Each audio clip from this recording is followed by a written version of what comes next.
¡Copiar! ¡Copiar humanos!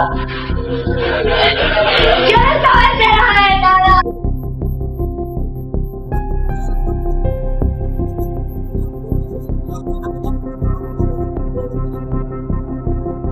Do you just ever wonder about Elon Musk? I mean, isn't he destroying the government? When does he have time to tweet to you?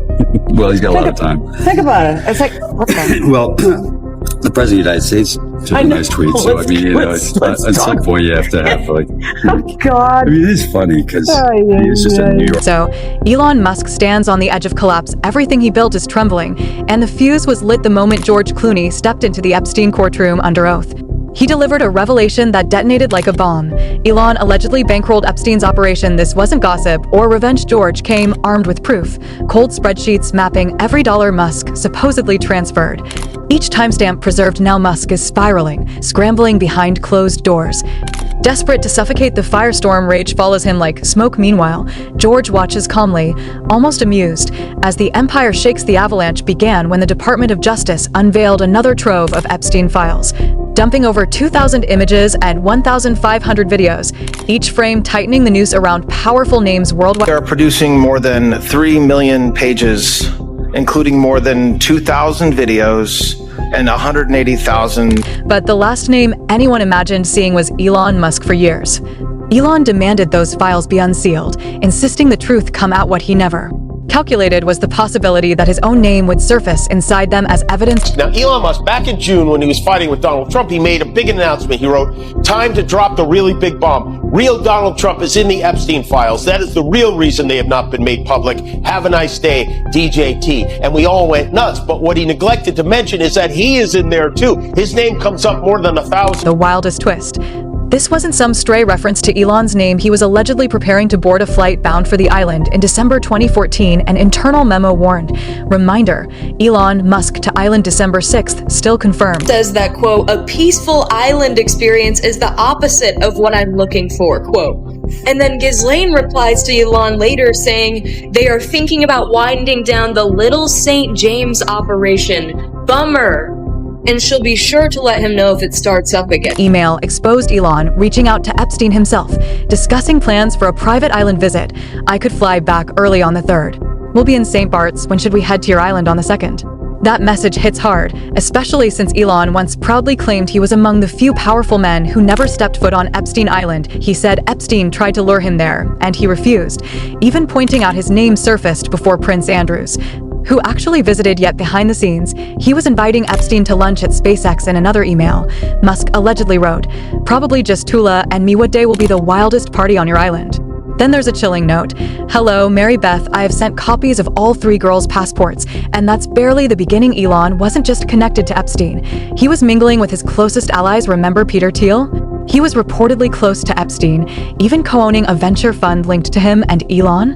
He made sure to stay in Peter's circle, sitting down for lunch in 2017. Still, some defend Musk, arguing there's no hard proof he ever went to the island, and Elon continues denying everything. Claims he never went to Epstein Island. He says his correspondence is being deliberately misinterpreted by his enemies. For example, when he wrote Jeffrey Epstein, a registered offender, by the way, to ask, "What day night will be the wildest party on your island?"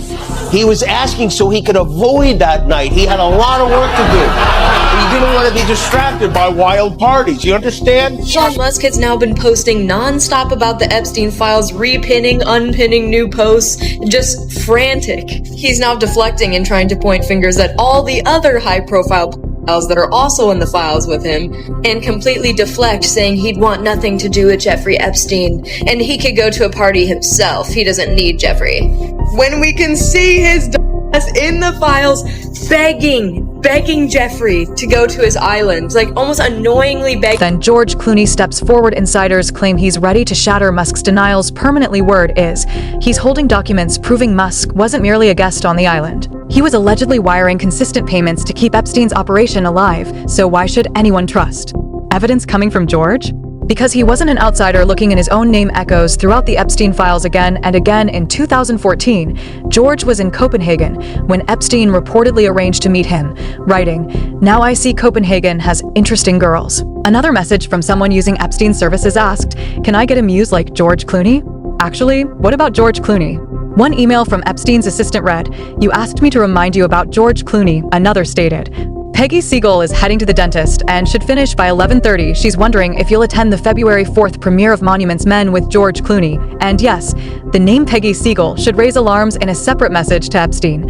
She discussed boarding school girls, how they socialize, mature, and evolve, describing them as realistic, beautiful actresses. The fact that George appeared in that orbit is deeply unsettling, and this isn't new territory for him. Just last year, Virginia Dewey, a survivor of Epstein's network, released her memoir, Nobody's Girl, a memoir of surviving abuse and fighting for justice, detailing her years trapped in that world. And among the powerful names she referenced was George. I really hope this isn't true, and if it is true, this is horrible for George Clooney's reputation, especially because his wife is a human rights lawyer. According to Virginia, George had allegedly been involved with Epstein's right-hand associate, Ghislaine Maxwell, who reportedly bragged about it openly. One night, she returned buzzing with excitement, practically glowing as she shared her latest story. The way she built it up, you'd think she had just secured a royal title instead. She claimed she'd had a secret encounter with George Clooney in a bathroom at some industry event. She never stopped talking about it. Afterward, Virginia admitted she couldn't confirm whether it was true, but she understood one thing about Maxwell. She thrived on proximity to power, especially men. Adored by the world, and few names carried more weight than George's. When the allegations surfaced, George was furious, blindsided by the storm gathering around his name. George Clooney outraged at the new Epstein book. He calls claims he had sex with Ghislaine Maxwell. A source close to him said George's blood was boiling the moment he read what was written. He insists he has never crossed paths with Ghislaine Maxwell, not once, and says he's disgusted that his name has been pulled into this nightmare for a while. Fans stood by him, offering grace, assuming it was guilt by association. But this newest release of the Epstein files has cast a darker shadow, one that refuses to fade. Now the question echoing everywhere is this: why would George go after Musk so aggressively if he's accused of the same darkness? The answer may be simpler and more personal. George has never hidden his dislike for Musk. In 2024, he famously purchased a Tesla, only to turn around and auction it off for charity, a move many saw as a quiet jab. Can help a brand. He also has the potential to hurt a brand. In an interview with Esquire, he let on that he isn't a fan of Teslas. He didn't stop there. George even took shots at Musk's prized creation. "I had a Tesla. I was one of the first guys to own one. Maybe number 5 on the list, but I'm telling you, I spent plenty of time stranded on the side of the road in that thing. I kept asking them, why am I always stuck out here? Fix it one way or another." Elon didn't appreciate that jab he fired back on X, comparing the early Tesla Roadster to the first iPhone, arguing that groundbreaking inventions always come with rough beginnings. But the tension didn't fade. George later mocked Musk in a stage production, ending with an image of Elon Musk appearing to give what critics called a Nazi salute. Supporters argued it was taken out of context, that Elon had tapped his chest before addressing a massive crowd after the election and during the Trump inauguration. Still, the play's warning was clear: be careful who you hand power to. It's no secret George harbors deep resentment toward Musk, and many believe that's why he's going public now. Even if it risks destroying him too, he's reportedly ready to unveil hard evidence if it means seeing Musk behind bars. That's not rivalry, that's war. The real question is whether George's testimony will be enough. Will he release undeniable proof tying Elon to the scandal? And if he does, how far is Elon willing to go to protect himself?